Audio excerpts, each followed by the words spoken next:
Hey everybody, it's Aaron and Greg with Hunt Hard Talk Free. We're on episode 12. This episode's sponsored by Ballistics Custom Turrets. Today we've got Josh Hamilton with the Wild Sheep Society of BC with us. Thanks for coming in, Josh. You bet. It's a pleasure. And tell us a little bit about the Wild Sheep Society. Wild Sheep Society BC is a registered nonprofit, similar much to like the umbrella of the Wild Sheep Foundation, the North American mothership kind of. We're operated just in BC. Yeah. A separate board, but definitely affiliated with the main organization. Similar to them, they're keep and put sheep on the mountain. Ours is protect or enhance wild sheep and wild sheep habitat, really.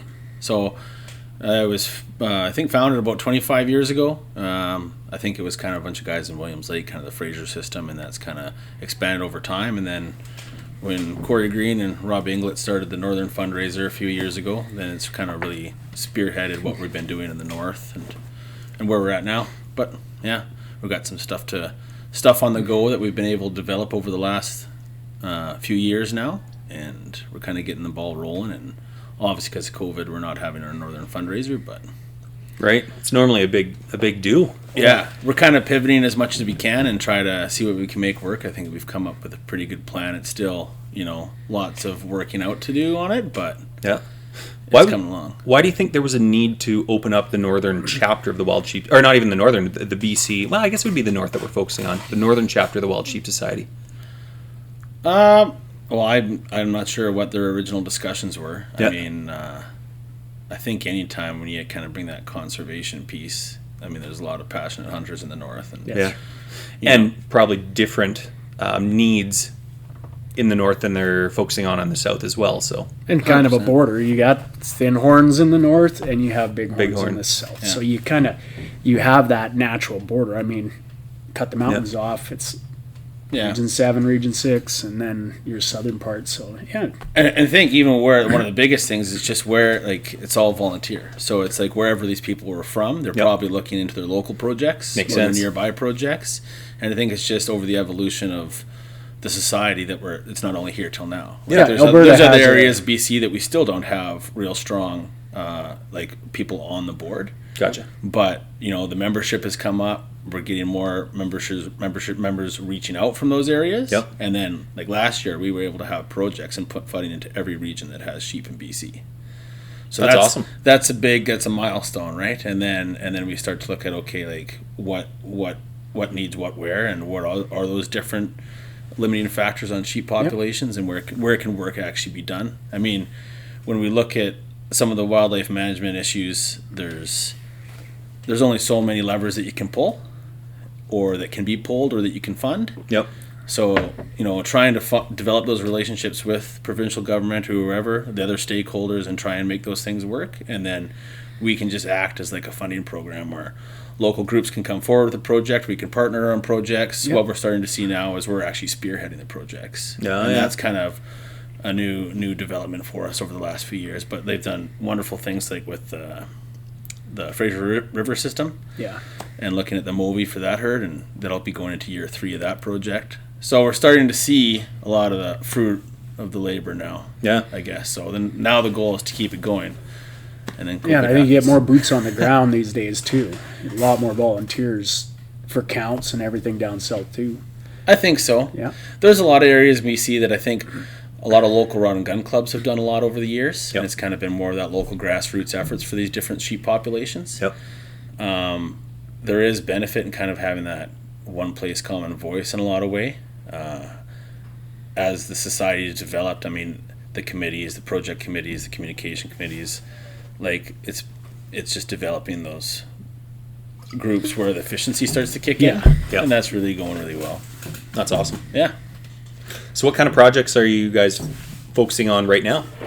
Up here, I guess when we first got rolling, we were part of like a bison inventory, and that was just trying to figure out what the bison are doing, what's the winter habitat there like, is it affecting sheep population. So we were able to start to fund some of those side projects. Is that focusing on the Pink Mountain herds? Correct. For the most part? Yeah, correct. Yeah. And then we got into Robin Rutledge started the Williston Health Herd Assessment, and what that's doing is that's kind of taking the new provincial template for when they go in, they capture collar, MOVI test, do the telemetry, the full health herd assessment. That's the new kind of staple that they're putting around BC. And so Robin was able to apply for funding. That one's actually from the Fish and Wildlife Compensation Fund. And that's kind of what's doing that. So that's how we kind of leverage all dollars. So like we have our membership dollars and our fundraising dollars, but if we're going to spend like $5,000 of our own money building a project that's, $60,000 for each year. Right. And then try to find those different funding pots that we can use. So then we did that, and then with Northeast BC Wildlife Fund through the Stone Mountain Muskwa corridor, we've been partnering with them for the last few years on the salting program. Getting and that was the highway and everything, yeah, and they've been doing it pretty successfully over the years. It's kind of using that local knowledge. It's been having an effect and keeping the mortality down compared to what it used to be. They kind of know the trouble spots. So it's a neat program. We were able to help and take it, and then we got some recommendations were to switch kind of the methods. We switched to a granular in burlap sacks that decompose, so you're not having that point of contact on a salt block, and try to bring the science side into it too. Right. And then looking at monitoring, how we're going to monitor to try to quantify how much the mortality is affecting anything, whether it's the rock cut or muncho or whatever. And then the biggest thing, one of the things, when we look at the sheep in the north, we kind of have, there's many limiting factors. There's habitat and there's predation and harvest, I guess, would be your biggest three. And then vehicle mortality as well. Right. But that's quite unique to just certain areas where there's the highway, right? And a pretty good travel corridor in some of those spots. So the rock cut, there's sheep crossing that range all the time, it seems, no matter what type of year it is. So, and just sometimes the lambs just don't get out of the way is the problem, right? And big trucks can't stop on a dime. They can slow down, that you can do all kinds of things. So does it have to come down to some engineering, or what can be done to mitigate that? I don't know. There's all kinds of options, and it's just okay, well, what's the possibilities, I guess? What's going to be the most efficient? And what's affordable and efficient. Yeah, but you kind of got to look at everything and kind of dream big, right? And then see what kind of plan you can develop. You'd be surprised, I think, how you can get a lot of people on board to do some pretty big projects if you can build the rationale, right? So then one of the other things we hear lots from our members is the burning, the prescribed fire. And that's something that's been done in the north for a long time, and then it's not been utilized over the last few years. So trying to develop and work with provincial government to really find what wasn't working and what that application needs to look like and what it needs to address, and then develop the rationale and have the monitoring piece. And we've got the health piece now with UNBC coming on. So it's kind of it's been a little bit of a road to get here, but we're pretty confident next year we're going to be igniting the start of a multi-year burn program. Nice. Yeah, that's awesome. And that'll really kind of be able to set the stage for what's the holding capacity of our winter habitat. And we can start to design that winter habitat and go from there.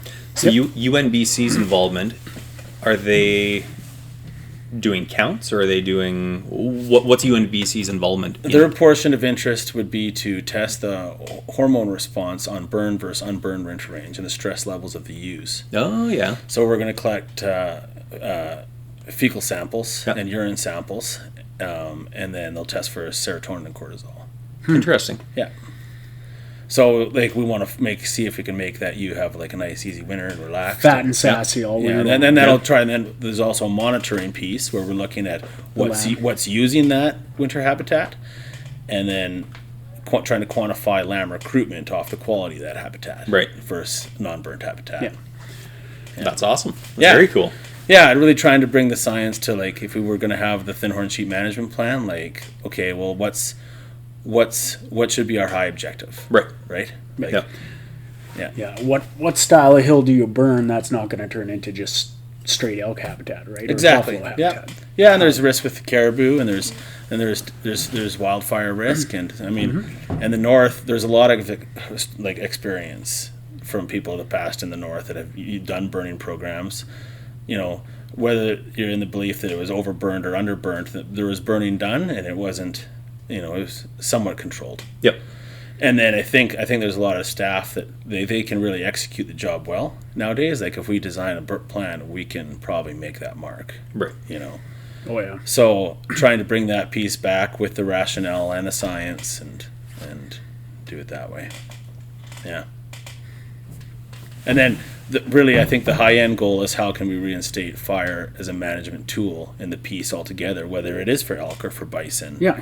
And keep it rolling. Or for moose and kind of design our forests a bit differently. But I think the sheep is like for us and our members, like they wanted habitat prescribed fire. And the sheep and those sheep burns are kind of like the low hanging fruit. Like they're pretty achievable. They're small. Yeah. You know, when you can burn those slopes, you still have snowpack. They're safe. Yeah. Because they're windswept everything, and they're the first to clean off. So you can get at them early and not affect. And you're going to burn up to a mountaintop or rock or over to a snowpack. Like it's pretty. Yeah. So I think we have a really good plan.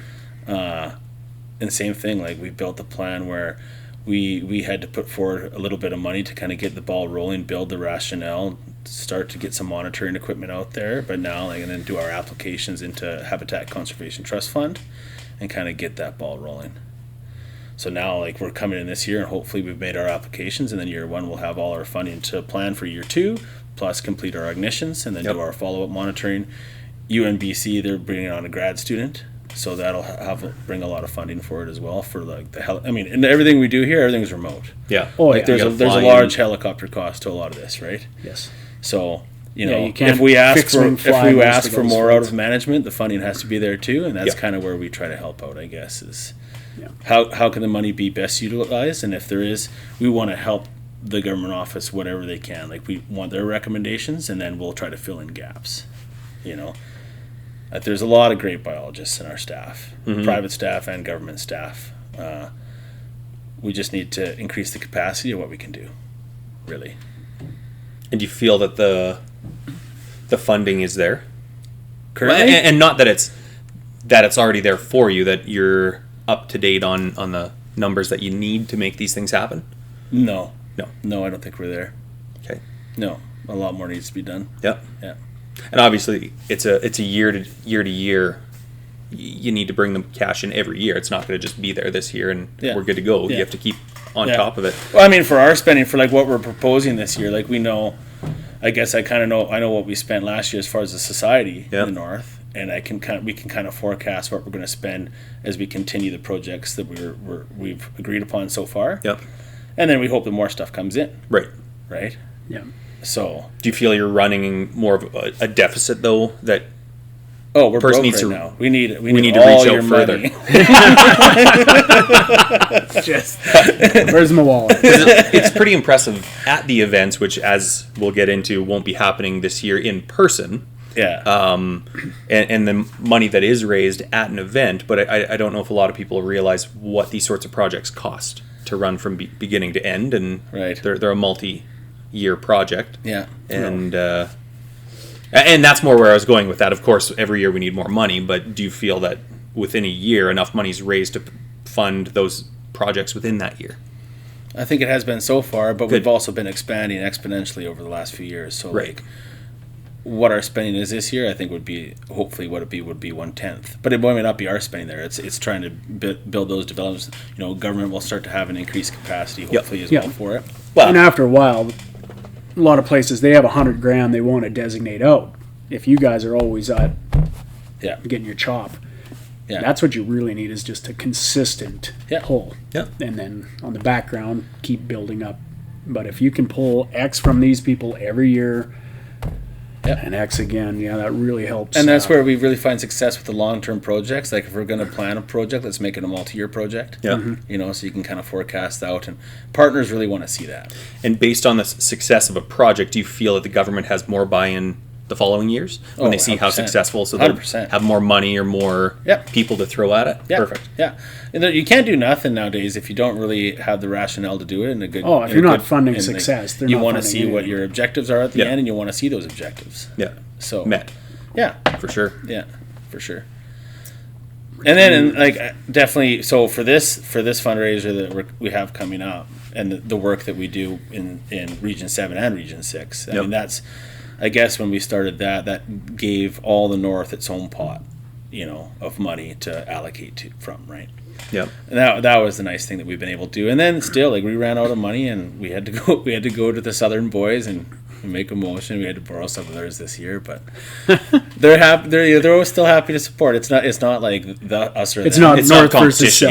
Yeah. Well, it's definitely a competition when it comes to fundraising.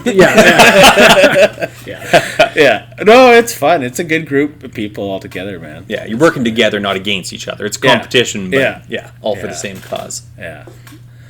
No, for sure. So, tell us a little bit more about the event for this year. For the North, normally there's a sold-out Encana Event Center. We have a big dinner and auction and just have an awesome time. Got to say, they've been phenomenal.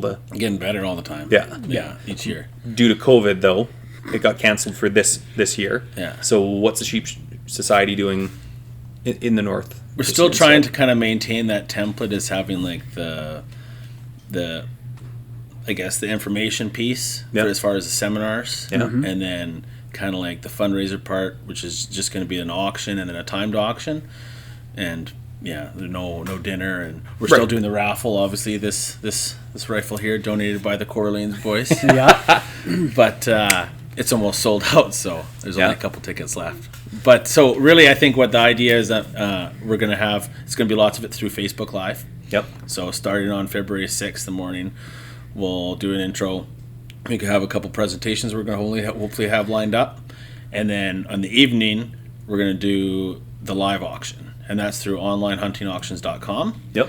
So you'll want to go to there, get pre-registered, go through all the 2 auction lists, have a look. They're both open for bidding now. Like, you can internet bid. Oh, yeah. But for the live, it'll go live that night. We'll have an auctioneer in Encana with us, and we'll be set up. Mm-hmm. What's that website again? Onlineauctions.com. Onlinehuntingauctions.com. Onlinehuntingauctions.com. Look it up. If you're listening or if you're on YouTube, you can rewind it, and we'll post this. So we'll put it in the description as well when people go to the podcast, at onlinehuntingauctions.com. Yeah. Perfect. February 6th, and then there's the live auction and a timed auction. Perfect. Yeah. So pre-register, get signed up now. Yeah. So and start bidding. Start bidding. Excellent. Yeah. And is it limited to? I mean, it's going to get a lot more exposure than an event would, because anyone across Canada can see it, or into the state, anywhere in the world you can see it. Yeah. Is it limited to who can be bidding? From item to item. Okay. The donors have been great again. Like, they've agreed, lots of them, to, once it goes through, we'll contact them with the purchase information, and they'll ship. Okay, but if you're in Ontario and you want to bid on something on this auction, no big deal. Being a BC, perfect. States, excellent. Whatever. Yeah. So in theory, you should get a lot more exposure, a lot more people able to bid. Yeah. Only thing that you might not. And there's something for everybody. Like, if you got $50 or you got $20, or you want to go on some of the great trips that we've got coming up there, or whatever, right? Yeah. There's some that I think that everybody can hit on if you want to support stone sheep or just northern wildlife. Yeah. Oh yeah, that's perfect. Yeah. And then we still want to bring that, for the people that are interested in some of those seminars. That's we kind of use that year for everyone to kind of get their yearly update. Yep. That's one of the best parts. I always sneak in. You get the counts. You get some harvest information. This year will be interesting because you had an influx of resident pressure versus guide outfitter pressure to see, are we maintaining killing 200 rams out of this particular area, or did it drop? Or did it increase based on certain things? Like, some of those numbers will be really interesting this year. Looking at history, should be very different. First kind of year like this. So that's one we're trying to have. We want to see if we can get that to happen. Is the harvest data? That's what you want to get out there, right? Yep. I mean, we were kind of able a few years ago. We were able to kind of see that age harvest was a little bit down. Yep. And I think, I don't know, it could be no coincidence, but it just could be everyone, trying to keep on that, hey, we need to get this up, and then the next year was better. Was that because of weather? Like August that year it was really bad? I don't know. So, I mean, when you're looking at harvest data, I mean, that's a small piece of the puzzle. Oh yeah. Yeah. No. But you start playing things together, you look at areas and harvest and age For sure. the resident age demographic versus the outfitter age demographic. Did our age jump up because more residents were shooting older rams, or did we maintain a sub 8 year average? Yeah, it can tell a big story. Yeah, for sure. So yeah, and then again, first time sheep hunters, was this a year that a lot of them cut their teeth? And I don't think they like have that as far as the first year success. I don't know that stat. Yeah, no, but just in the background, talk to people. Talking to people like, oh, this this was the first year I went, or whatever it is, and that's what we saw or heard just in the stores. A lot more people were going out because, number one, they were thinking, well, the guides and outfitters won't be pressuring the areas as much, or people just had the time where they might not have had that time before. Well, I can take a week off, COVID, I'm working from home, whatever the story is. We saw an influx of hunters coming up from the south, even though you're supposed to stay in your region. It definitely wasn't the case, and a lot, I'm not going to say a lot more, just from what we saw and heard, it seemed like there were a lot more people heading up sheep hunting.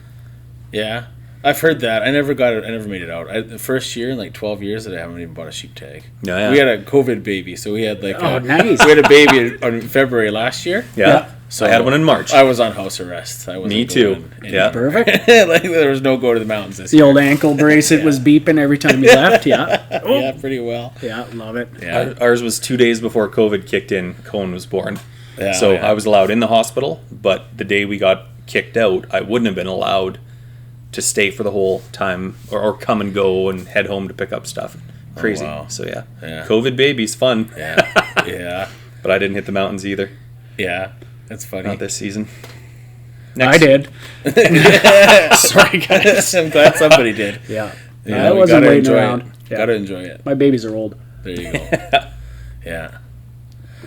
Yeah. No, and then it's the sheep society in itself. I mean, if you're not a member, definitely sign up. I mean, it's a good group. There's good things happening all over BC. We're kind of touching on some of the north things, but there's a lot of good things. There isn't really a sheep herd that we're not willing to look at and try to figure out something that we can do, right? Yeah. Yeah. So. And for memberships, tell us a little bit about that. So if people want to be buying memberships, do they just go online and to Wild Sheep Society BC and that's the best way to do it. Until we start to have in-person events again, and then you can buy one at the event. We try to do the Fort St. John Trade Show every year, and that's a good spot to come and meet and chat too, right? And I think for membership, it's still nice to get those face-to-face ones, Yeah. So, yeah, that's where you really get it. And then there's all different tiers of membership. There's the life membership, and then we've got the Monarch system as well now. So, yeah, there's all kinds of ways. I mean, there's between raffles, memberships, there is kind of a place for everyone there too, right? Yeah. All different ways you can support the society. Yeah. Right from, like you say, the $50 raffle up to the high-end memberships up at the top if you want to continue to work your way up. Yeah, to all the gear. Yeah. Your shirts, your hats. Yeah. They've got some awesome stuff now too. Great swag every year, and it changes up. Yeah, I go on the website once in a while just to kind of keep up. I mean, I go to just see if it's updated, and I think they do a pretty good job nowadays of keeping that updated. Yeah. That's awesome. Did you had a good trip? Oh yeah. Oh, yeah, good. Yeah, no, good trip. Tell us more about that, Greg. Yeah, tell us more. Yeah. No, we had a good time. Yeah, started off, it was 30 plus above out, just sweat factory, and then it actually just went right in the opposite direction and got half pleasant. Bugs were horrible, the typical sheep. We went early just for timing wise. That's the only time I could sneak out. So yeah, we got 2 nice rams on our trip, and wouldn't trade them in, I'll tell you. No, that's good. It was good. Yeah. Wouldn't trade them in, eh? Yeah, wouldn't trade those ones up. Yeah. Yeah. Yeah, so stone hunt. So yeah, I never got a chance to do any bighorn hunting or anything. It was a pretty quiet year for us too. Yeah. It was busy around here, so wasn't lots of time to sneak away and hide out. So yeah. Yeah. No complaints, but yeah, it's a pretty sad year unless you have a good excuse like you guys. If you don't go up in the mountains, Yeah. I mean, I've been lucky. I've been I think in 12 years or whatever, 13 years, there's a lot of years I was able to do many trips a year. you know, and then I got into the guiding side of it, and I've really enjoyed that. That's been really well. Still guiding now? Yeah, I didn't do anything this year at all. Right. But still. And it's not like I'll go and do whole seasons. I was cherry picking a couple here and a couple there. And nice. I got to go work for a great friend in the Northwest Territories once. And awesome. Yeah. Stuff like that. It mixes it up. You get all the fun about hunting. You meet a bunch more people. You get immersed in different areas and territories. And well, where can you go and shoot 3 or 4 doll rams in a season, right? Yeah. You know. Yeah. It's pretty hard to have a miserable time. Oh. I've been in enough bad situations in there that I feel like it's pretty hard to just not enjoy it now. Yeah. Exactly. Yeah. Between horse wrecks and bears and boat wrecks and boats, horses, bears, and airplanes and airplanes, helicopters. Yeah. It's a beautiful piece of country we got in the north. Like really, like we're pretty fortunate. You know, there's a lot of like just to have the MK right there. I mean, we often forget kind of just how important it is when you look at the rest of North America and you know, keeping it the way it is and making sure it lasts. It's big time. It's a big chunk of dirt, isn't it? Oh yeah. I've been going up there since I could go up there, and I still have just barely scratched pockets of it. Yeah. You know, and you're thinking, I've been there, and then you look at the map and you're like, I don't even know where that is. You could spend a lifetime checking it out. How to get there. But then, like, how do you not want to go back to those amazing spots that you've been to, right? Or you've gone to a space and you just beat you up, and you're just like, I might have just done a little bit wrong. Like, I can go back and let's revisit this. Revisit that one. Yeah, it's all be good. Another path up over. Should have come on the downwind side of that, right? Yeah. There was a big one in there. Just didn't check out that right fork in the valley. Yeah. Oh yeah. And some of that dirt, you tromp over every year, similar spots, and it changes. You know, it's just wow. Yeah. What are your thoughts on the future of sheep hunting? Do you feel that BC is going to go to a draw system, or do you think we've got a few more years of open tag system? What are your thoughts on that? That's a big question. Yeah. I don't know if I'm qualified to answer that. And this is all opinions. You know what they say about opinions. Yeah. Okay, like what are our options? So like where we are right now. Yep. And I mean, you guys are doing sustainability and numbers, and you'll have all that information more than I would, kind of thing. So with all of that coming into play, I mean, we've got where we are now, where anyone can just buy a tag over the counter and go for a hunt if they choose to. I mean, a lot of people, when they're getting into it, aren't aware of how grueling it can be and what access is like to get into areas and stuff. But do you feel that it'll stay where it's at, or we'll get to a point where it'll just go limited entry? Or I'd like to say no. I think when you look at it, I mean, there's either increased pressure, a lack of wildlife, or all these other factors, right? Yeah. So, I mean, you can do some work to try and prevent that, for sure. I think when you look at it, access is a thing, right? You look at the history of BC just as it's grown. Yeah. Like all these sheep herds from the south, them getting restriction. Where I grew up, there was a general open season, and now it's facing its second die off. You know, like, and they went to LEH. I remember being at the meeting as a youngster, and they go into LEH, and they think, it'll come back in a few years, and we'll open it back up. Well, it's not the case, right? Just because those objectives for the population aren't really there. But you know, for what we have here, it's still very much intact, right? Yes. I mean, and access to and then the historical data we have kind of goes back to a point in time, say like 1960, where we start to have some idea of population density or whatever, and the rest is, you know, local and traditional knowledge, what they say, or what do the books say? Yeah. What does some of the literature, what the explorers' documents say, right? Yeah. And try to bring a little bit of that piece in, so then you can start to have a bit more of a full picture, right? Like, it's hard to gauge what trajectory we're on when all these other things are moving, right? Yeah. So, and then, you know, I don't like to think that LEH for all the north would be the answer. It's like, well, why? Like, they have different access issues, they have different sheep densities, they have different habitat. Yep. And that has to be looked at individually, right? So we don't even have the data to say, okay, what are they? Are there groups of sheep? Is this completely continuous populations? There's high density areas, low density areas, you know, frequently seen areas in transition. Yep. Like, where are we at? I mean, I think we can see with caribou that, you know, it's better to be proactive than reactive as far as cost and efficiency. Yep. So, I think with any plan, there's an outcome, and that outcome has more detail, right? So right now we're kind of in this place where we don't have a lot of detail, and it hasn't been a problem.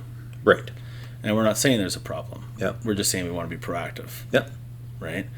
And I think by starting to get that data, looking at it, and you might tweak things here and there as a decision maker, as the bios advise, but they don't have that data piece yet. Right. So how can we help out as far as, is it inventories? Is it identifying that winter habitat? Like, okay, and then we find out what we got. Can we drive some up? Is that necessary? And what levers can we pull to do that? Is it prescribed fire? Is it predator management? Like, what do we have to work with? Yeah. When you say predator management being one of the focuses, is that mainly focusing on wolves and coyotes or bears as well? Well, as a species, like when they have collars on sheep through other studies that they've done in the past, there's always, they get a mortality signal and they can go in and investigate. Well, there could be, there's documented wolverines, golden eagles, avalanches, wolves, bears. Like, it's all of the above, right? Some of those have higher significance than others, and I'm sure it's localized to certain areas as well. Yeah. So, I don't know. It's a big piece. It's a piece, but there has to be predation too, right? Right. Like, that's a piece of the puzzle. Yeah.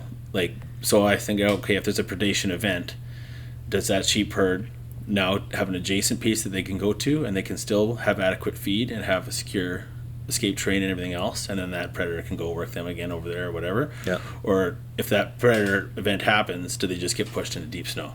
Yeah. And it's just to kill off the whole herd. Yeah.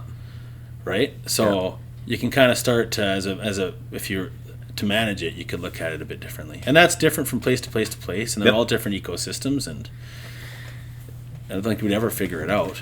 But you can probably pull the trigger on a couple levers and help things a certain way, right? Yep. And then get that feedback loop, look for that data. Based on the data that you guys are finding, what's your opinion on the whole grizzly hunt? Oh, there's what data? Yeah, fair enough. I mean, there's a lot of bears. Yeah. There's a lot of bears. Yeah. I was saying to another guy the other day, like, for me, I trap a lot as well, right? Yep. So you kind of start to see how some things change at different curves. Like predator population, the recruitment that I see is typically higher. So your population can grow exponentially, where like an ungulate population is going to be a little bit more of a linear growth, right? Yeah. If it didn't have any other big effects as far as bad winters or whatever. So predators are always going to be on the increase. Yeah. And ungulates are always going to be on the decrease typically. There's things that could help the ungulates, like fire. Yep. Lots of ungulates are fire dependent species. When we look at the fires in the north, obviously caribou aren't, so you kind of we have to bring that piece into the puzzle too, right? Right. Mm-hmm. Yeah. I can't remember what your question was. The predators. Bears, The whole grizzly bear. But what you can do? Well, the grizzly bear. Yeah. Like Region 6. We should be hunting them. Exactly. I fully agree. I wanted your opinion on it. Yeah. With in Region 6. I think we will again one day. Yeah. I mean, that piece comes, but we have to bring science back into the conversation instead of science just back into the conversation. Yeah. Yeah, for sure. And that seems to be and that'll come. Hopefully. It'll come. Yeah. For sure. Do we need a change in government, or do we need the government to open their eyes to the science? Because that seemed to be when I think that's more likely that'll happen. Yeah, for sure. Yeah. NDP and Green came in. It was. We've got 3 years right now, or 4 years now, right? Yep. So what can we do in 4 years? Yeah. I think then it's not a province wide thing. It's not a paintbrush. Those are different. Like now there's grizzly bears on Vancouver Island. Yeah. Great. It's probably they were probably there in the past. Yeah. Yeah. You look at Region 6 and the Tahltan putting the unofficial bounty on grizzlies and telling the government we need to open up grizzly hunt again just due to numbers. Yeah. And putting that $1,000, just our people, we're going to throw this bounty out there because we need to start controlling it. Hopefully the government will listen to them, because they don't seem to be listening to anyone else at the moment when it comes to the grizzly bears, but it's tricky. Oh, I think it's I've been pretty lucky to go over there. I've met Chad Day. I respect a lot of what they're doing. Yep. And more power to them. Yep. sometimes the big ship doesn't listen, you know. And if they have the power to do it, then great. I mean, I think sometimes it's hard to understand situations when you're not living in them. Yep. Yeah. So, yeah, whatever. Yeah, you don't. If you've never in grizzly hunting, I mean, even looking back at the limited entry days, we under harvested those numbers like greatly, and our kill ratio was almost all males. Like, it was a perfect layout, right? Yeah. We didn't dent the population a bit. No. But it kept problem bears kind of at bay. It kept interactions a little more social, and et cetera, et cetera. And it was also a good income stream for, the guides, outfitters. It just added more dynamic. You get a spring season and a fall season. You could spread out your hunters. You could, just do a lot better. Yeah. Plus, it was a great thing to do in the springtime. Because what else are you doing? Yeah. Yeah, I mean, they're just a beautiful creature. Oh. I mean, I've had some nice and scary experiences with them. Spend enough time out there and you will. Beautiful hair. Yeah. I mean, what a pretty creature. Yeah. Right? But, I mean, And they're never the same. Stone cold killing. You have them snapping their jaws outside your tent. You have a different appreciation of them than somebody else, right? Like, Yeah. I like them. I like that they're there. Yep. Oh, yeah. But it's nice to be able to, when you're riding into the mountains, that you have a tag in your pocket, just in case you have that bear in camp or whatever, right? Like, and then you're probably going to help the ungulates in that valley before winter, right? Mm-hmm. Like, just the numbers that one grizzly takes, or one bear, even black bear. And most of the time, that's going to be in any population. Your likely harvest is going to be that juvenile population. Like, the ones that are in camp are probably going to be those ones that, they're 4 to mischievous little bastard. 4 to 8, and they're still learning, and they're curious. Yeah. And they don't really have a spot there. They're looking for a spot. And they're hungry, and and for guiding too. I mean, when it does open up? I mean, it's going to be great for the outfitters. Yeah, you know? They'll be thick. Yeah, why not? Who wouldn't want to do that hunt? Yep. Yeah. Yeah. And some good old population too. Yeah. And to hunt a grizzly. Oh, every sow I see has triplets. Oh, yeah. They're all just about as big as her. Yep. They're doing well. So they were doing well for a long time. Maybe they'll run out of moose. I don't know. It sure seems hard to find moose in the Musqueam nowadays. Yeah. Well, talking to the guys that have been going up there, even just Rod and Tim, talking from 35 years ago when they were up there, and the moose and elk populations, and how you'd see 200-300 elk in a trip. Yeah. And see 20 wolves, where now there's talk of the herds of 200 wolves up there, and you'll see 20 elk. Like, those numbers have drastically shifted in the last 30 years. Yeah. And what's that balance, like? And it's a cycle too, right? Exactly. Yeah. The wolves will eat themselves out of house and home. Yeah. And then they'll go to the neighbors, and then there'll be, packs fighting. And I think that there's going to be a lot more wolf science come out of all the caribou recovery stuff as well. Oh, yeah. And there already has. Yep. But that'll put a big part of the puzzle together too, right? Yep. Yep. Yeah. On what would be sustainable. I think that's the biggest thing, is everyone wants sustainable.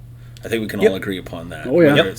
Whether they have a place. Is it opportunity or success? Mm-hmm. Or just knowing that, that piece of nature is going to be there for the future too, right? Yep. Yeah, so sustainability. For sure. Yeah.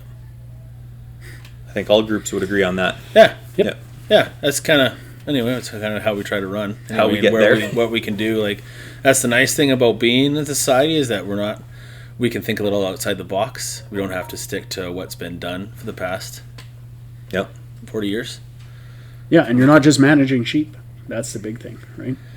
Well, yeah, as far as sheep, it's a trickle-down effect in my mind. Like, just like they're the monarch of the mountain or whatever. They're the, if you have a healthy sheep population, you probably have a fairly intact ecosystem. Yep. Makes sense. Yeah, so I think if you could bring that back in a lot of ways, it's just going to be healthier for everything. I think a prescribed fire, you got, for wild flowers and bees and insects, and all the way up to mice and your weasel populations and fisher populations. Yep. Martin, Wolverine skeeter. food. Like, takes it all. Yeah. Takes it all to work. More of that prey populations, less stress on the bigger ungulates too. Yeah, and we can everything likes to eat something smaller than fight with something bigger. Except for Wolverine. Yeah. Yeah. Wolverine did not get the memo. No, they don't fight fair. Yeah. I don't know. I think we can do some good things in the north here if we all get it worked out, right? But it's just a matter of setting those objectives and actually really being able to drive to them. And getting the money. Got to get people. Build the plan, the money will show tickets. up. That's my thought. Yeah. Yeah. Yeah. Makes sense. There's a lot of people that want to support all around the world what we got here. You know? Yep. So it's a beautiful thing. Yeah. And if you want to come here to do it, throw in a little extra versus just your guide outfitter fees, right? Yeah. Because it's going to benefit you in the long run. Yeah. You know, if you're from America, like I'm part of the Wild Sheep Society of course, the head one. Yeah. Man, that's American based. BC and Alberta, so spread it out. Yeah. Sheep's global. Like, you look at that's the beautiful thing about social media too, right? Is I've been able to follow, guys in Russia and Azerbaijan and Asia and like Iran, you know, like, and they might have like Iran has some different policies on hunting right now, but like you should see those Uriel that they got there, man. They know how to farm some sheep, like little Bo Peep over there. Yeah, but like there's places all around the world that are doing it really well, and there's these examples. Yeah. Well, and globally, hunting as a whole, whether it's one species or all species, I find we're in a very positive direction for the sport of hunting. Where rewind the clock 20 years, and not the epitome, but the hunter was the beer drinking guy shooting road signs and had a bit of Bambi. Let's take it all the way back to Bambi. Hunters became vilified with Bambi, killing Bambi's mom, that sort of thing. But I'd say in the last while, due to social media, due to people like Meat Eater, Joe Rogan, those sorts of things, they're putting more of a positive spin back on hunting, and we're seeing a lot more, I'd say, city folk that are accepting it or coming up to try hunting, and not just for their figuring out where their vegan tacos come from or whatever. Like it's got more of that positive, what if I harvest my own animal versus buying the injected full of dyes and stuff from Safeway. We're seeing a major shift in the view on hunting. Now, on the flip side, Joe Rogan was talking about it, that there's not enough animals in North America if everybody took up hunting for all of us to do it and for it to be sustainable. So that got to find that happy balance. So it's great that we're getting the positive spin on hunting and people seeing it as a resource to be utilized, but without getting over hunted. Yeah. Whenever I go to the States and you drive around, and I've got to drive through a little bit of it anyway, like it's higher density than BC, right? Yeah. I think if you were to think about that as BC alone, like what is our usage for that wildlife on the land? It's quite high. Yeah. I think a lot of people could. And then even back to the city folk thing, like I'm from the South Okanagan, and we were, Okanagan's kind of got its own mindset. Then I moved here, and I loved it here. Like my wife's multi-generational here, and we're definitely not going anywhere. Like I love it. But there's a lot of people in the city that hunt. That's one thing I've realized a lot over the last couple of years, because just our group is quite diverse. Is there's a lot of people getting after it from the cities, for sure. Yeah. Social media was terrible for hunting. Like it didn't do it any good. There's no nuance in that image. Yeah. That people see, or you don't know what state they're in when they see it, right? Or you don't know where they're from or whatever, right? Mm-hmm. I don't put anything on my social media as far as there's no dead animals on there. Yep. You might see a horn stick out of a pack, but that's it. Yeah. Like, and that's just how I want to run. Mm-hmm. I think as far as like on the director standpoint, I think that's been able to help me communicate with a lot more of like the other side of the group, the environmental side, and just because like I don't need to show it. Like those photos get taken. And those are my photos, and they're in your photo album. I like that coffee table book kind of thing when your buddies come over. Like, that's whatever, right? I mean, you can still I think the nice thing about social media now, like that exposed a lot of us, and now we've seen how detrimental that could be, and now you see the people telling a story better. Right. The whole one campfire aspect. Yeah. And that seems to be getting buy-in in my mind. Like just across, you talk to people. You live in a job, work in a place, and no one else hunts. Well, try to talk good about hunting. Yep. And just or trapping or fishing or whatever.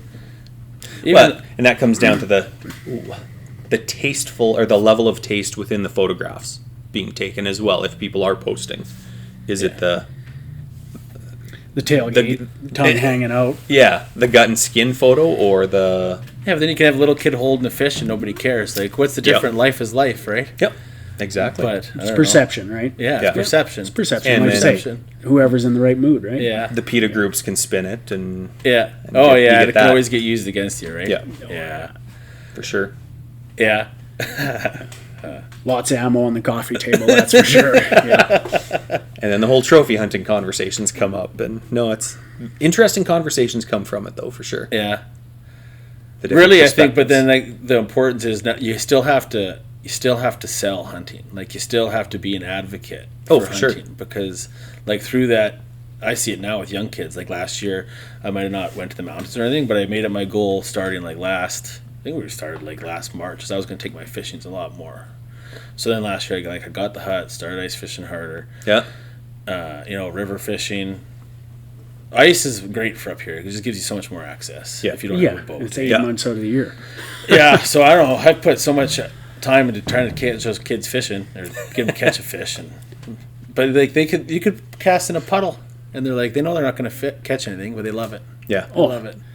So I mean, that's the best thing you can do is just take the Take 'em next out. generation out. Take your neighbor's kid out. Like take a friend along. And that was a If bonus. they like it, they'll like it later. Yeah. That was a bonus for COVID for me. Was we just bought a crappy old truck and camper as a camping unit, and we were out in the bush we were in that camper 12 times last summer for a full weekend or a week or whatever it was, and out to Sekunka and just throwing a line in the water. My 2-year-old just loved it. She didn't have a hook on. She had a little fish on, and she just loved standing there, and I'd pull the odd one in and hand her and let her reel it in, and it was just amazing. Yeah, they'll remember that forever. Yeah. Oh, yeah. Yeah. And took her ice fishing here over New Year's and stuff, and she was only up for maybe 5 minutes of ice fishing and was here fishy and trying to pull one in and stuff, but just to get her out there. Yeah, experiencing it. Yeah, they love it. Amazing. Kids sometimes will kick and scream to go outdoors. Yeah. Trying to get them off the screen or whatever.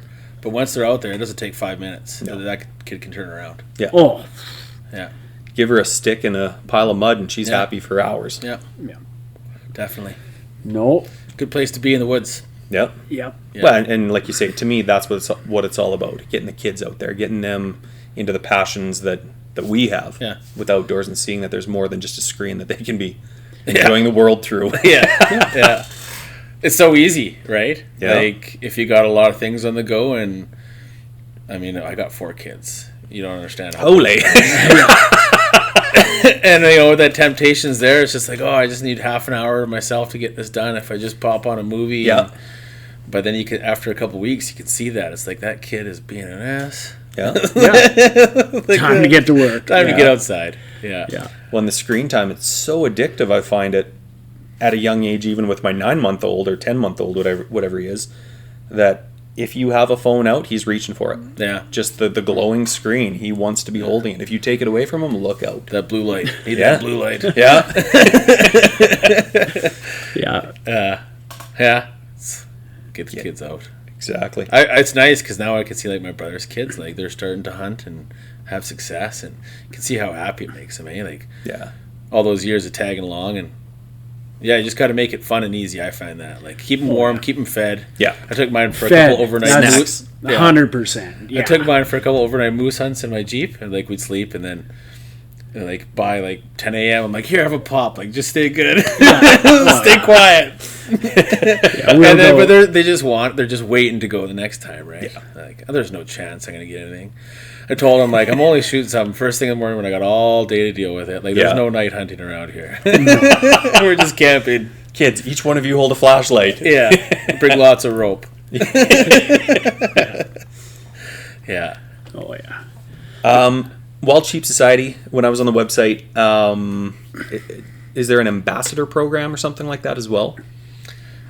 Just talking about the kids made me think about ambassador. I think we have some ambassadors, and they're photographers. Oh, okay. I don't know much about that. Gotcha. So like the whole, like my main focus is when I got on it, you kind of probably made the mistake of putting my hand up as I didn't really have a vision of what I wanted to achieve. I just saw the opportunity. Yeah, I'll help out wherever I can. And it's the first time I've ever been a director, so you kind of start to try to connect the dots and take a lot of swings and a lot of misses and go from there, right? But yeah, so I'm on the raffle committee. So like when we had all those raffles for the event center, organizing all those 9 raffles. Yeah. Oh yeah. All the applications and all the processing for that.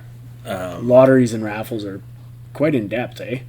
Yeah, there's something to them, and then the reconciliation and the drawing. It's something I really like. Like, I've been putting in for raffles for years, and I've had some success.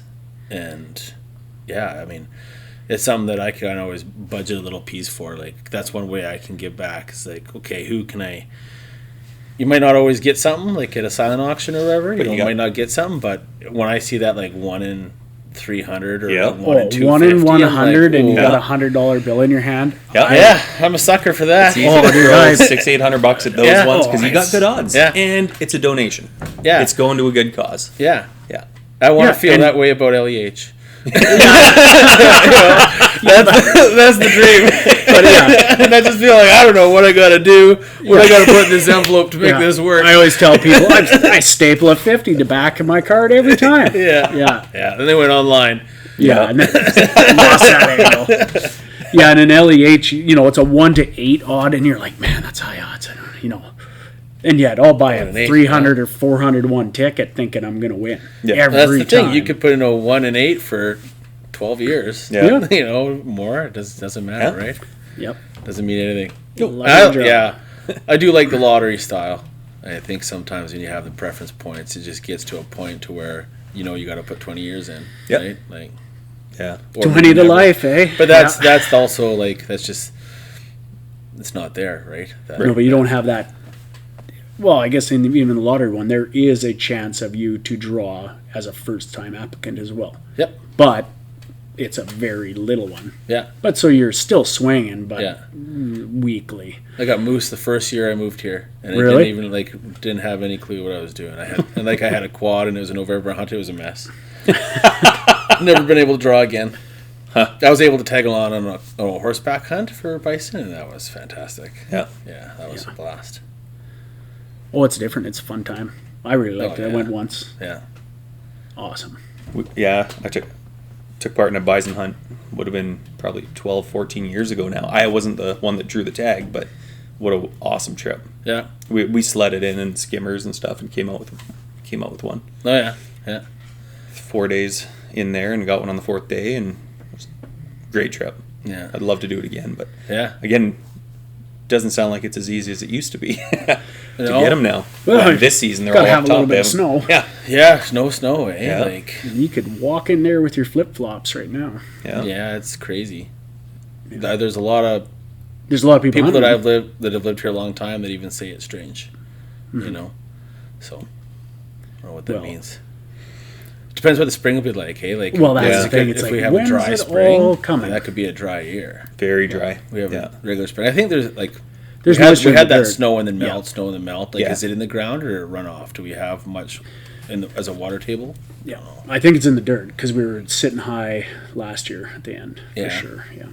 I know some stuff at home heaved again, so there's lots of moisture. Little concrete. That's my gauge, eh? Yeah, your steps are 4 inches up. Yeah, pretty much. Same with this one back here. Yeah. The door isn't opening anymore real well. Yeah, moisture.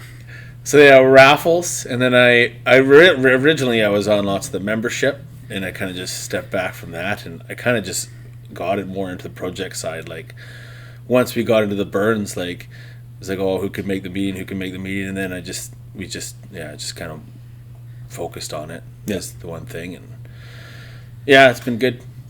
But I mean, I've got to work with a lot of good people on it too, like as far as different First Nations groups, the university level, the biologists. It's been outfitters. It's been really pretty neat. Mm-hmm. It's awesome that all those groups are wanting to take part in it. That's excellent. Yeah, the desire's there. Yeah. the desire's there, the appetite's there. It's just I think lots of times it's just getting it rolling, right? And as long as everyone agrees on the method to get to the end destination. Yeah. Yeah. So if everyone's on board, perfect. Yeah. But that, tries to be as transparent as possible and always try to go for the right thing, really, is the key that we keep working on, right? Yeah. Yeah. We got nothing to hide. No. No, it's a short run when you don't do it right. Yeah, that's right. Real fast. And we're done. Yeah. Well, that was a good run. Yeah. We did one project and now we're blackballed. Yeah. Everywhere. So no, the support's there. The support's there. The desire's there. It's just how do we get it done effectively, safely, and really start to develop that plan on how we can use it in all areas, like all over BC. Yep. How could this template, be taken to? It's kind of, you got to address all those values in the land base. You got to take care of address all stakeholders. Yep. If there's other work being done, like the Caribou Recovery Program, Yep. And then get into, kind of have to build the rationale for it there. It's not just, well, we can do it here just cause, right? Yep. So, yeah. When you look at around the piece, I mean, it can be used in so many areas. I mean, you might have a lot of those linear disturbances now, but if we're looking at, different forest practices and how to bring those birds in with, say, logging and everything else to try to rebuild some of those forests, I mean, that piece is there too.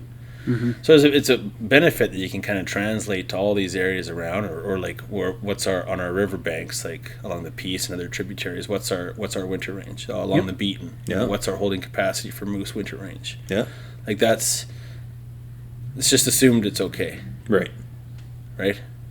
So do you think in time the Wild Sheep Society will fan out and focus on these other things as well, or will that dilute it too much? No, we'll focus on sheep. Yeah. Yeah. And hopefully other groups will pick up the models that you guys are... Oh, North Peace Rod and Gun Club is doing phenomenal stuff with the fire right alongside us. Nice. Yeah. No, there's a lot of groups. I mean, rangeland tenure holders, agriculture, like for range tenure, like it's everybody's there. Yep. Everybody. It can be used community protection for as far as wildfire safety. Like it can be used in a lot of places. Oh, yeah, massive. Yeah, and there's some prime examples of. And when you look at like the cycle of a forest, it needs to go to that. It needs to repeat that cycle from bushland to grassland, like it always has. It doesn't. It doesn't need to be cut short just for different objectives. Yeah. Can't be all placed. Yeah, you can't just all turn it into a pine forest, right? There's a lot of it. Yeah, that's the objective of most things is just turn it all into pine forest because that's the most marketable trees, right? And nothing lives in that acidic, crappy soil. Yeah. Right? End of story. Yeah. And then what's the best way to rejuvenate squirrels that soil? are only worth $1 a piece. And the best way to rejuvenate that soil is that after you harvest, to burn it. Burn it down. Yeah. Yeah, get all that nitrogen back into the soil. And then it cracks open a whole bunch of good stuff. Yeah. And then like your pollinators, do that flower, the grass coming back in. That's the cycle, That's the cycle. Yeah. So, yeah, man. What else? I don't know. I think we kind of hit just about everything on my point list. Talk to Sheep podcast. Yeah.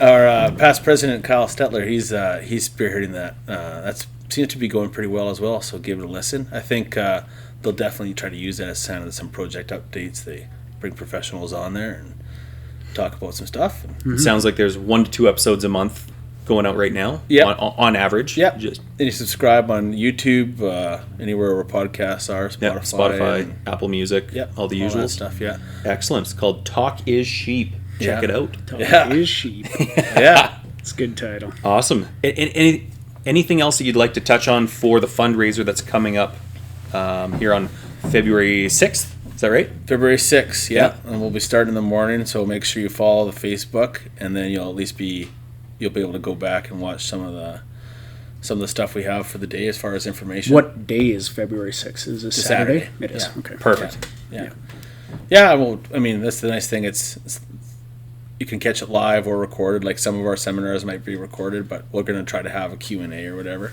Yeah. And then we'll roll into the stuff that night. We'll be drawing the raffle for the rifle live there, so that'll be one to watch. We only have a couple tickets left, so I was thinking maybe holding on some just for the live. Yeah, trying to sell them live, but I have to. If people offer money, I gotta sell them too. Yeah, exactly. Yeah. This gun's going out. We're going to do some Do filming. you guys want to say what it is? Well, You guys have donated it, right? Yeah. Greg, I'll let you give it a sure. rundown. Well, there's the fancy gun for this year's raffle. We orchestrated this build with Corey and Robbie, of course, and then Corey had secured a couple different pieces and parts through the society, and however he bartered a few things. Yeah. So he brought in a bucket of parts, and we went to town on it and produced a new firearm for the Sheep Society this year. We did a gun like this last year as well, and they always go off hot, right? This particular one, Vortex Optics of Canada has donated that scope toward the Wild Sheep Society. This has been one of our top-selling optics this year. Excuse me, for the most part, for lightweight hunting. Yeah. It's a lightweight scope with a custom turret that we're going to be ballistics custom turrets. It's going to be laser etching. Yeah, and illuminated for just for more. Yeah, so more it's options. like 19 or 21 ounces 19. illumination, locking turret. It's got all the bells and whistles that you want. You can get it in a 44 mil objective or a 50 mil objective. 3 to 15 power, yeah. Yeah, kind of all around ultimate scope. Yep. And then we Corey provided the action. The action is a defiance action, which is one of our main actions we use in our Rocky Mountain builds, etc., etc. So then what we did is took Corey's provided action. We installed one of our Corlane's exclusive carbon fiber barrels that is an actual true sporter profile. So we can save you weight and still put it inside of a lightweight mountain type system. If you compare it to any other carbon fiber barrel out there, you'll see it's quite a bit smaller. Obviously, if you're listening to the podcast, you can't see this, but check out the YouTube video. Yeah. We'll do some advertisements on these new lightweight barrels, but they shoot phenomenal. They're a true lightweight barrel carbon fiber app where when you look at the Christensen and the Proof Research, they're normally quite a bit larger diameter barrels, and these shoot phenomenal. Typical carbon barrel is approximately, on average, about 850 to 900 thousandths at the muzzle. This will be 700 at the muzzle, so a substantial decrease. So we coupled it up with a nice slimline muzzle brake. This is fully threaded and removable. It comes with a cap. We chambered this one in the 6.5 PRC, which has caught on to be probably one of the hottest calibers for Western mountain hunting. Like, it's it phenomenal. Just checks all the boxes, right? Yep. And we did a full-on custom paint job inspired by a burnt bronze Cerakote here, and yeah, we're got to get out and do some shooting with yours in the next couple of days in a weather window, collect some ballistic turret information, and then laser etch a new turret top on this with yardage indicators from ballistics.ca. So yeah. So there will be videos going out when this goes out to the range. We will send the videos to Corey at the Wild Sheep Society, and he will then show how this gun shot. Yep. And we already know how well it's going to shoot, but we want to prove it. Yeah. And show you guys how well it shoots. So there will be targets going with this gun. Make you want to win it. Yep. Yep. It's the must-have item. It's a hot rod. You got it. Yep. And it's a sexy-looking rifle. Yeah. Yeah. Well, thanks for the support. Like, it's been good. Like, that thing's, like I say, it's been. I have barely even seen the post for it, and it's almost sold out, right? Like, yeah. I know. The support's good, and that was from the south and the north. Like, it's all pretty good. Yeah. Well, and we see the value in the Wild Sheep Society of BC and what they do and how they keep the money local, and the money goes to the sorts of projects that we like to see it go towards. It's not going to an organization that then it funnels and trickles out and pays this and pays that, and by the end of it, you have 10 cents on the dollar going to a project. Yeah. We realize that this is one of those organizations that is worth getting behind. Yeah. So we want to do what we can to help support, and we'll continue to work with you guys. And yeah, man, it's great. Like for Region 6 and Region 7, we were able to put almost $105,000. That's awesome. On projects, and that's not including the FWCP money and the Habitat Conservation Trust Fund money. Yeah. That's a big chunk of So that's significant, right? And that's all due to the donors and the supporters and the members and everyone else is buying into it. Like, we can do anything. Yeah. You know, if we can all get on it, right? Oh yeah. The one question I have without the event going, how are we going to sell the wolf hide 36 times? You can buy it back online. Can you? Oh, okay, yeah. good. I was like, how are they going to do that? That's an interesting. Or hopefully we get the right person just to walk up and buy it for $50K. That'll work too. Like you'll sell whatever. For that. Yeah, I'll sell for that. If you got $50K lying around, buy the wolf hide and donate it back. Just a teaser. So this one came from the Caribou Recovery Program. It was flown out. I got it. Yeah. Tanned it, and it's ready to go. It's pretty beat up. Like, it was a big, beautiful colored male, but like on his back end, he got beat up by somebody. So he had a whole bunch of sores. Yeah. So it wasn't really worth taxidermy or anything. So don't keep it, even though it's beautiful. Like, donate it back. Donate it back again and again and again. I guess that's been the really unique thing that I see at the North. Yeah. Like, is that giving spirit. Like, yeah. One year we had it donated back like 28 times. Yeah. Oh, it was massive. It got to the point where it was tiring. Like, it's like keep it. And I think we made like almost $35,000 off that hide. Yeah. You know, so that says something to us, like for the membership and where we want to put our money. Yeah. Like, that tells us right there. Mm-hmm. Like, it makes it pretty easy. Yeah, for sure. You know, if that many people believe in it, that's a statement. Yeah. Right. So, and that's, we spent 105. We're empty, and we'd like to fill it up and keep rolling. Excellent. Yeah. So, just to close this off, I'll get you to give us the website again, and I'll mess it up if I try and say it. Where do we go? Hunting. Onlinehuntingauctions.com. Onlinehuntingauctions.com. That's where you're going to go to sign up. Sign up today. The same place that the Wild Sheep Foundation just hosted their Sheep Week events and auctions through, and it was everyone was wondering, like, what's COVID done to the conservation fundraising? Yeah. And it came through really well. Excellent. Like, there was some hiccups, and we got to worry about, I think, some technical bandwidth issues and stuff like that, right? But that online group really nailed it for sure. Perfect. And it puts it to a totally different market. And it's a global thing. Yeah. And the nice thing is a lot of people believe in the North. Yeah. That helps. Yeah. Like, I'm optimistic that we can do some real good. Excellent. Well, thanks for coming in, Josh. Yeah, it was a good pleasure. To meet you guys, yeah, for sure. And so get online, sign up, and we look forward to seeing you all online for the auction and take part in the seminars and get the most out of it. And see if you can outbid me. There's a lot of cool items, so like, go on, check it out. I mean, we have some for like domestic travel. I think, domestic travel, like a bus trip to Pooskoopi kind of thing. Yeah, nice. I like the sound. But like domestic fishing trips, or we have everything. 14-kilometer round trip. We have it all, or just like the gear, it's all there. Awesome. And we're taking on stuff right to the end, so on that timed auction and stuff. So if you want to get donated to us, and you can put your name out there, and we'll add it on the sheet. And that always seems to be that way too, because people always are. Like, even here, we see spin-off from your event. Yeah. Companies in town will come in here and they're like, I want to donate something to the Wild Sheep Society. We're like, okay, well, they've got scopes, they got this. You know what they don't have? This. Yeah. Boom. Yeah. Now you have an ultralight camp package that wasn't on the roster before to really draw some more attention and diversify what you're raising money with. Right? Yeah. So. Just speaks to how much hunters are always paying for it, really. Yeah. Yeah. Right?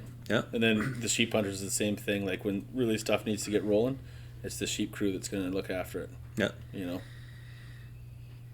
betcha. Yeah, excellent. Man. Great, guys. Awesome. Thanks for coming in. Thanks for tuning in.